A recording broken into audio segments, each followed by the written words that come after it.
Okay. Hello, everybody. Thank you for joining. Okay. So we are about to get finished with our last mitzvah video for today. Okay. My cat is meowing, so don't mind him. I have not eaten. I have not eaten any food yet. I've decided to wait until after I get done with this video because the Lord is supposed to come first, always in our lives. So let's dive right into it and get on with this. Okay. So first of all, thank you for joining Anchor in the Storm Ministries. Thank you for watching this video and taking the time to watch this video. Now, as I said at the very beginning, what is the whole purpose for doing these videos?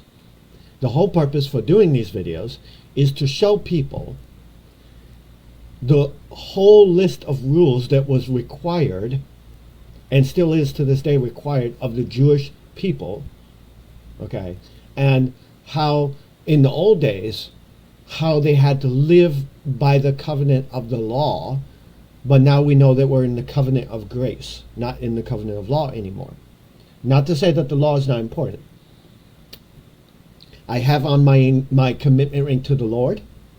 Good reminder always of who I belong to. Okay. So let's continue. Judges must not accept bribes. That was the last one we did last time. A judge in a court must not accept a bribe. Exodus 23:8. Judges must not accept testimony unless both parties are present. Exodus 23:1. Okay. This is for a fair trial. Basically, the whole concept is a judge should not allow testimony of one person if the other person is not there, because it would be unfair. The person might say things that aren't true or lie. You notice how a lot of times things like this happens. Exodus 23:1. Not to curse judges. Exodus 22:27. This basically means don't get mad and don't say verbal words against a judge just because they don't rule in your favor. Okay. Exodus 22:27 for that, as well as the next one. Not to curse the head of the state. Okay. Exodus 22:27. Next one's very interesting. I did not expect this next one to be on here. Leviticus 19:14. Listen to this. Not to curse a deaf person, because they can't defend themselves. They can't hear what you're saying. Okay. Anyone who knows evidence, anyone who has evidence, in other words, must testify at the trial. So if you have evidence of anything, you should bring it forward. Leviticus 5:1. In other words, don't be silent. Okay. Carefully interrogate the witnesses. Carefully interrogate or carefully question the witnesses. Okay. Deuteronomy 13:15. A witness must not serve as a judge in capital crimes. A witness must not serve as a judge or on a jury. So if you're a witness, you're not allowed to be on the jury, on the jury thing. Especially in capital crimes. Okay, that is Numbers 35:30. Not to accept testimony from a lone witness. This is one of the, I've said it time and I'll say it again. One of the big problems and ways that you can spot a cult religion, majority of the time, one of the ways is that they always want you to believe in one person's words of something that happened that nobody else can vouch for. Okay? And this is why when you give witnesses, when you give a witness testimony, or when you bring forth a witness, you should have more than one witness, not just one. Okay? This includes whether it's witness statements of papers or anything else. But you have to be brave when you're in court, because courts can make you very nervous. Okay, I've had such anxiety.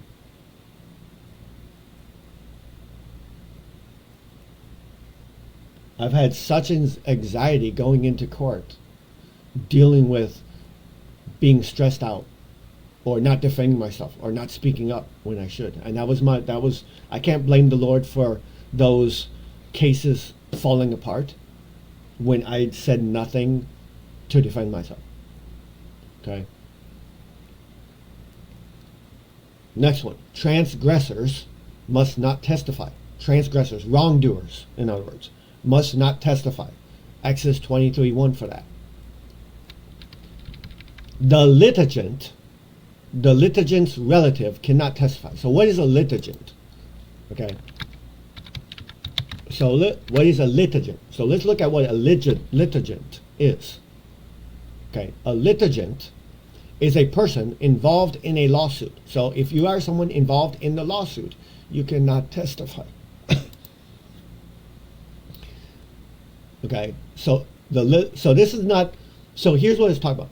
If you are involved in a lawsuit or any type of court hearing, your relatives should not testify. This is Deuteronomy 24:16. Okay. So it basically means if you have witnesses, it should be people outside of your family, because family is always going to defend family. Deuteronomy 24:16. Here's one that my kid's mother should really learn how to do. Not to testify falsely. Exodus 20:13. Not to testify falsely. Exodus 20:13. Okay. Next one. Due to the false witness what he tried to do to the defendant. So now it's saying due to the false witness what he tried to do. So basically the concept here is that you're supposed to treat the false witness and do unto them as they have tried to do unto the defendant. Now most of the time a false witness. Now this one I really would kind of stand against for the simple concept of if the false witness is lying under oath, right? What does the Bible say about lying? Thou shalt not lie, right? So I don't think that you should actually be doing that to do exactly what that is. I think maybe this might be more leaning towards try to turn the false witnesses' attacks back on them kind of thing. But I definitely don't think that, because a false witness is a witness who's lying. They're saying things falsely, right? You don't want to be committing a sin while trying to get back at the false witness. No. Deuteronomy 19:19 for that. Act according to the rulings of the high court. So if the high courts have specific rulings, like for example, where in my courthouse where I live, in the city where I live, you're not allowed to take phones in with you. They won't let you bring your phone in with you at all. And you can't wear hats in the courthouse or anything like that. They let you wear, the normal clothing, but not hats. Eyeglasses. They would also ask you to take off your sunglasses. I can't imagine anybody actually needing them on, but yeah. So that's that one. These two are in Deuteronomy 17:11. Not to deviate from a legal discussion. Not to deviate from a legal discussion. Deuteronomy 17:11. Not to add to the Torah commandments or their oral explanations. Okay, so not to add anything to the Torah commandments or their explanations of the Torah commandments. Don't add anything to it. That is Deuteronomy 13:1. Not to diminish any commandment from the Torah in whole or in part. Now, this is one reason why I basically had to abandon the NIV Bible, is because the NIV Bible has left out specific verses, and they have also reworded many of the verses to change the meaning. Okay. And thank you, Sister Christine, for showing me that. I did not know that before. Okay, that is also Deuteronomy 13:1. Not to curse your father and mother. No, that's biblical. Honor your father and mother, as is one of the 10 Commandments, right? Exodus 21:17 for that. Not to curse your father and your mother. Not to strike your father and mother. Exodus 21:15. Respect your father and mother. Exodus 20:12. Next one. Fear your father and mother. I don't necessarily think I don't really think that's referring to fear them in the way of they could end my life kind of thing or anything like that. I think it's more fearing them of I want to always be respectful and I want to give them the same type of fear as fear for the Lord. And we know that the fear for the Lord is a fear of reverence, not of being afraid. Sorry. I literally hit the keyboard and the thing dropped off. I got a gnat flying around my house and ticking me off. Don't worry, I'm going to kill him later. You will die, little gnat. Don't worry, I got your number. Okay. Not to behave like the rebellious son as described in the Torah. That is Deuteronomy 21:20. Mourn for relatives and even for priests. Mourn for them when they die. Leviticus 10:19. The high priest must not defile himself for any relatives. So the high priest must not come to a place where he's defiling himself in any kind of way, whether it's physical or spiritual, with anybody who's a relative.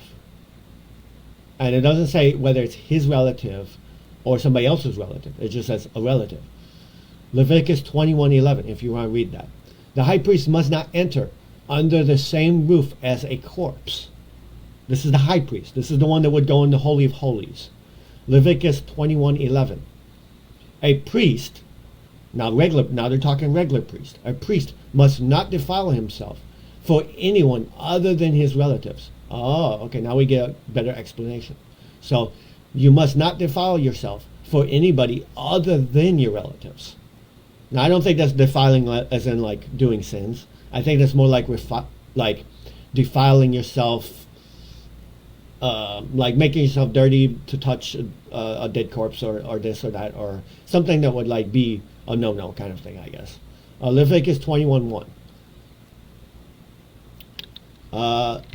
Next one. Appoint a king from Israel. Appoint a king that's from Israel. Deuteronomy 17:15. Okay. Not to appoint a convert, not to appoint to any authoritative position a convert as a king. Now they're directly related to a king because in both of those two, it's coming from the same verse, Deuteronomy 17:15. Okay, so it's talking about a king who is a convert from a different religion.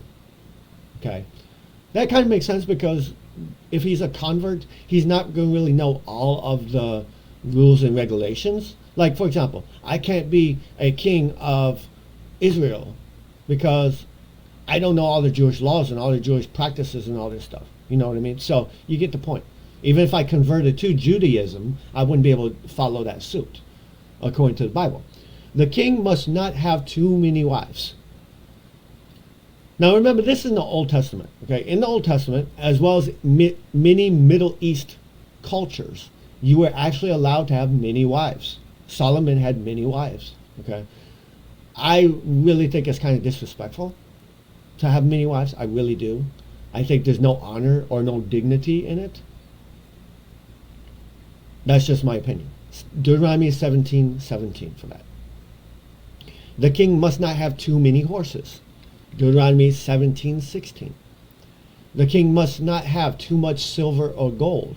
Deuteronomy 17:17. That one makes perfect sense. Like your possessions with the horses and the silver and gold, that makes a lot of sense because in the sense of you don't want to be so dwelt up in what you possess as you, because like remember there was that one guy who came to Jesus and said, Lord, what must I do to inherit the kingdom of heaven? And he said, keep the commandments. And the guy said, I've done all these since my youth.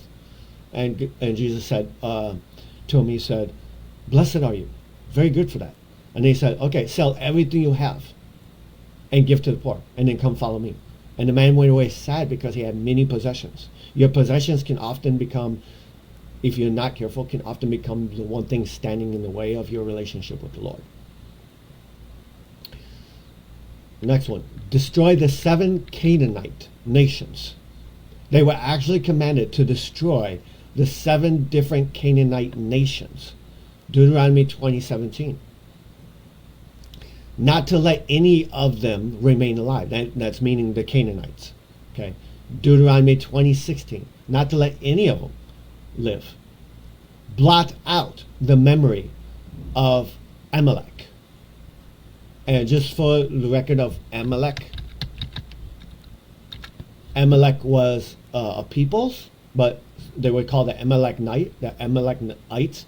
So Amalek was a nation described in Hebrew as a staunch enemy, a very strong enemy against the Israelites. The name Amalek can refer to the nation's founder, a grandson of Esau. His descendants, the Amalekites, or the territories of Amalek, which they inhabited. So it was basically a people that was not very good.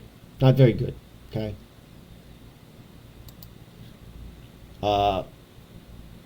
So blot out the memory of these type of people. Deuteronomy 25:19. Remember what Amalek did to the Jewish people. So remember when people hurt. So this I want to tie to when people hurt you, you're supposed to remember it. Not that you're supposed to hold on to it and carry it wrongfully or hold grudges or anything. But what I mean is remember. So I always wondered why God let us remember our hurts, why God let us remember our mistakes that we made in life. Until I started learning that if we didn't know the mistakes, we would make that same mistake over and over and over and over. And if we forgot it every single time, this is why a lot of times God has to knock me upside the head, let me learn many of my learnings repeatedly, because I tend to forget them. Okay. So remember what the Amalek did to the Jewish people. So if somebody wronged you, you need to remember. If someone stole from you, for example, you need to always remember, hey, they're not trustworthy. Okay? That means don't put money around them. Don't put things around them for them to steal from you. It means watch them when you're around them. So that doesn't mean hold it against them as if I hate you, I can't stand you, I'm not even going to talk to you or be nice to you or love you in the Lord because of what you did to me. No. It means simply remember and be cautious the next time. So you learn, for example, like riding a bicycle, for example. You get on a bicycle, you learn, okay, I'm going very slowly because I don't want to fall. But wait a minute, if I'm riding my bike slowly, it's going to make it more easy for the bike to tip over. So that means next time, okay, remember the next time when I get on the bike, go faster. Keep the pedals moving so that the bike will keep more steadily. Okay? Deuteronomy 25:17 for that. Not to forget the atrocities and the ambush on your journey from Egypt in the desert. So this is directly talking to the Jewish people when they were in the desert. Don't forget the atrocities that happened in the city, meaning how the Egyptians treated you, and also don't remember the ambush that was waiting for you on their journey from Egypt in the desert. Now, this one I want to say has a meaning for you. So here's how I want to say it. You need to not forget when people have hurt you, when people have abused you, when people have taken advantage of you, as well as when people have tried to lay traps for you. You need to remember that so that you can be cautious the next time around. For example, I've seen how my kid's mother uses false accusations against me in order to subside my visitation rights with my kids. So what have I done? I've bought cameras to put in my house that take security cameras now. And I have 2 more that I need to buy and make sure that they work the way I want them to. But I've learned from the errors of the past is what it's trying to say. And you can do that exact same thing. See, your journey from Egypt to the desert is just simply your journey from a bad place in your life to a place that the Lord wants to take you. Okay? And along that path, the enemy, who is Satan and his cohorts, as well as people who follow the spirit of Satan, will try to lay traps and they will try to mistreat you in order for you to quit your journey towards where God wants to take you. That is Deuteronomy 25:19. Next one, not to dwell permanently in Egypt.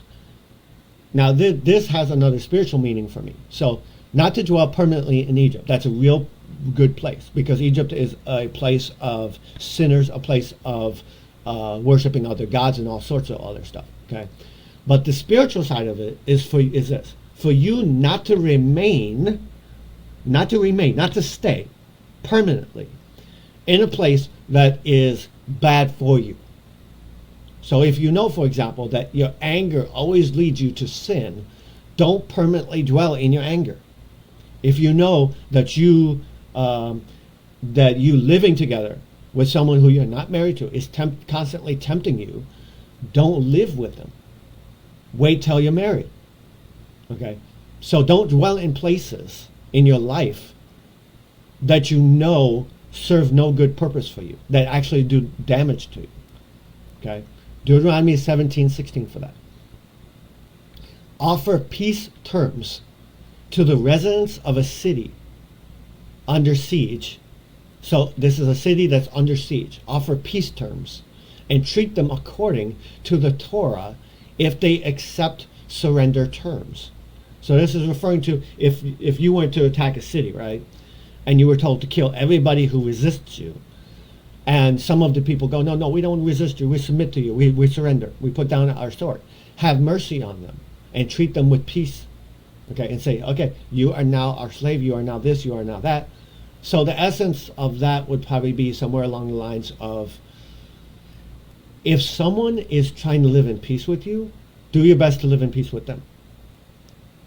If they've surrendered to, I don't want to fight with you anymore, I don't want to argue with you anymore, I don't want to create division with you anymore, I don't want to look bad on you anymore, I don't want to drag your name down anymore, I don't want to do any of these things, then be very careful to accept that. Be very careful and go, okay, I want to do the same thing. Anytime peace offerings are made with you, do your best to accept them. Okay, Deuteronomy 20:10. And we're almost done, guys, so bear with me.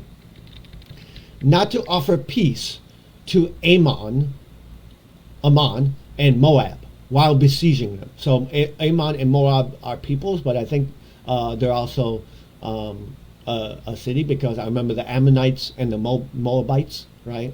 So this would probably be the same types as the other one we just listed before, where it's probably people that are not listening to the Lord, people that are not obeying the Lord, and people that have Satan in their heart. Okay, Deuteronomy 23:7 for that. Not to destroy fruit trees, even during a siege. So while you're attacking a city, don't destroy the trees that produce fruit. Now this makes a lot of sense. Okay, so as you're traveling in your spiritual journeys, right, in life, don't allow your fruit trees, the trees that God is bringing fruit from in your life, to be destroyed. Does that make sense? So if someone's a blessing in your life, don't cast them aside just because you're fighting a battle against Satan. Does that make sense? Deuteronomy 20:19. Now that's just my interpretation of that. I'm basically just sharing what that's saying to me, or how you could take it. Okay. Deuteronomy 20:19. Next one. Prepare latrines outside the camp. So what is a latrine? Oh, latrine. Duh. Latrine. Oh, I feel so goofy. Latrines. A latrine is an outdoor toilet. So prepare latrines outside the camps, not in the camp to make the camp all smelly and nasty and defiled with all the, smells and stuff. Put the latrines outside of the camps. Okay. Deuteronomy 23:13. Prepare a shovel for each soldier to dig with. Each soldier. Notice the word soldier. So let me put it this way. Spiritually speaking, while you're camping and preparing your heart to do battle with the enemy, right?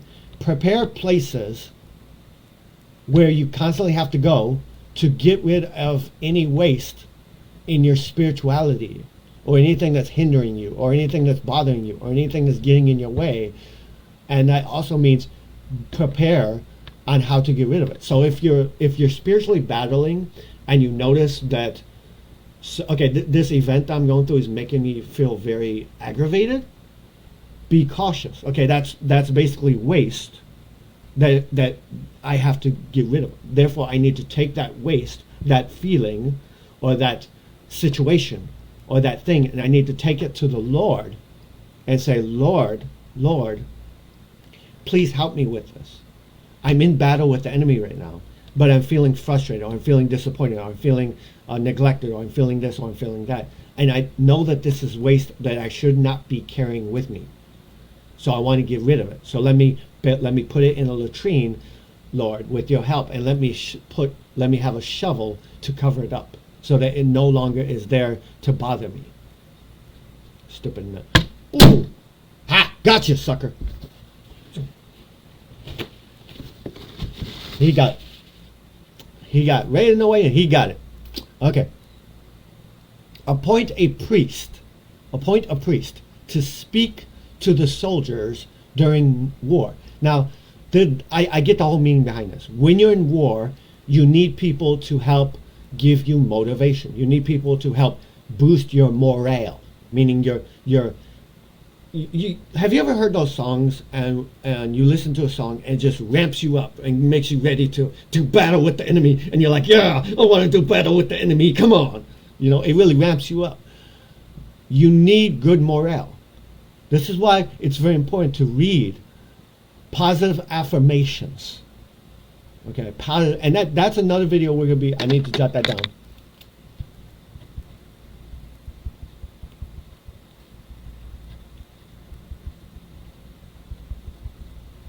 So I don't forget.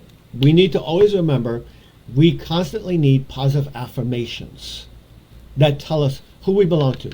Example, I don't feel worthy to be in God's presence because I've made mistakes and I've committed sins that I'm sorry about. Wait a minute. Bible says, as far as the east is from the west, that is how far your sin is from you. Well, I don't feel like I'm a child of God.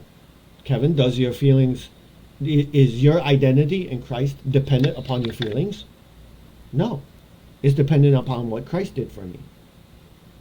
All have fallen short of the glory of God.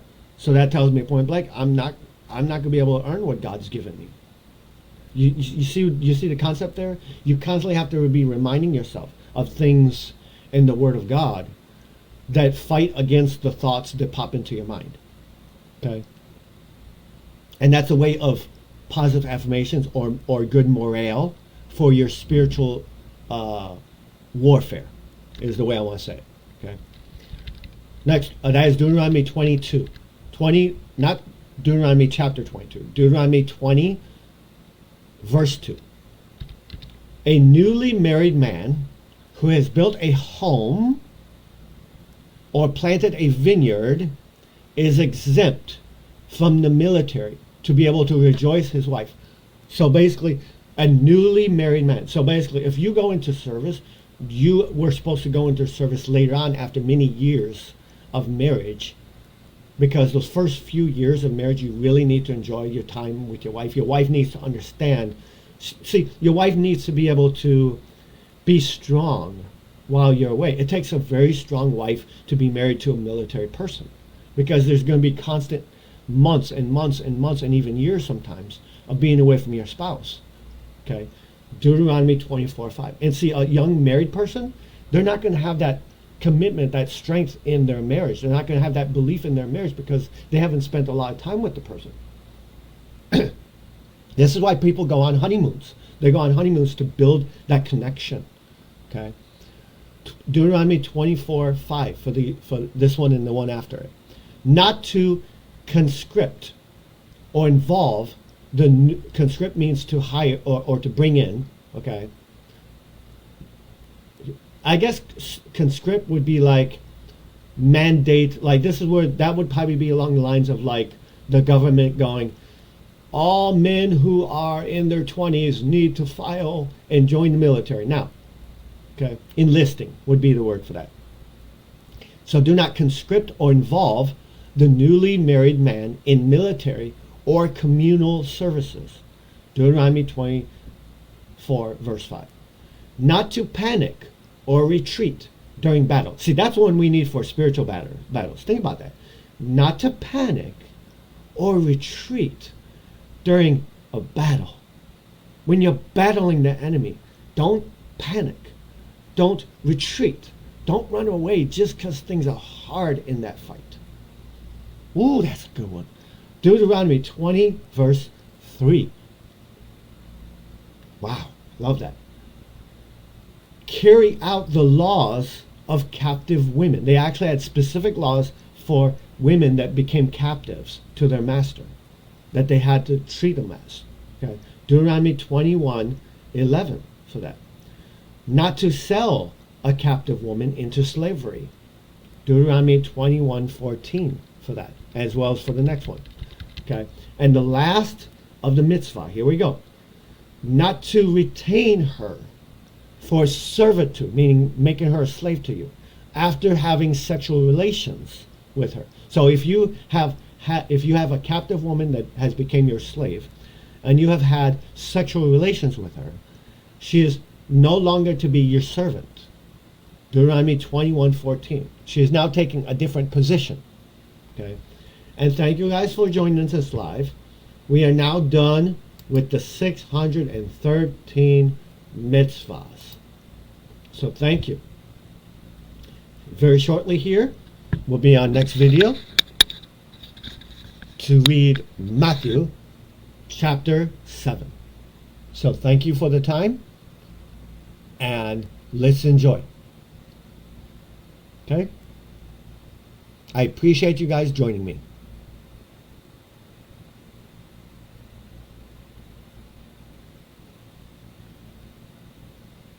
Also, by the way, I don't know why the screen makes my face look so shiny when I'm up close to the camera.